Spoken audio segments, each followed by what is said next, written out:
वर्ध्यात आज ओबीसींची महाएल्गार सभा होणार आहे। सकाळी 11 वाजता सकल ओबीसी भटके विमुक्त आरक्षण बचाव एल्गार सभेचं आयोजन करण्यात आलंय।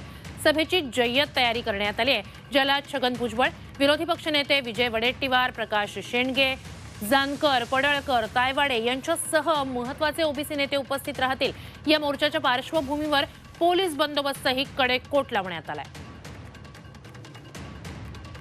तर वर्ध्यात आज ओबीसींची एल्गार महासभा असणार आहे। महत्त्वाचे सगळेच नेते या महाएल्गार सभेला उपस्थित असतील आणि पोलीस बंदोबस्त सुद्धा इथे कडक असा ठेवण्यात आलाय। याचाच आढावा घेतलाय आमचे प्रतिनिधी मिलिंद अंडे यांनी।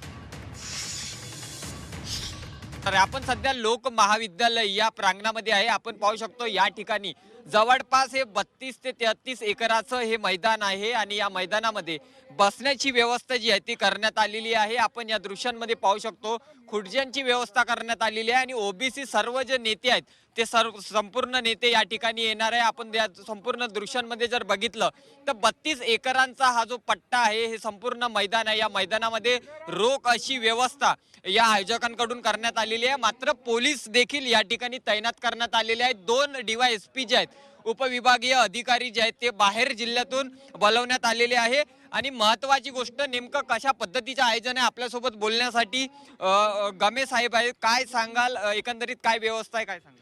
तर आज या वर्धा जिल्ह्यामध्ये विदर्भातली पहिली ही ओबीसी भटके जाती जमातीची एल्गार सभा या ठिकाणी होत आहे। माननीय नामदार छगनरावजी भुजबळ साहेब जे राष्ट्रीय ओबीसी नेते आहेत ते मार्गदर्शन करणार आहेत। त्यांच्यासोबत प्रकाश शेंडगे पाटील सुद्धा आहेत। कॅमेरामॅन सागर पाटीलसह मी मिलिंद अंडे, झी24 तास, वर्धा।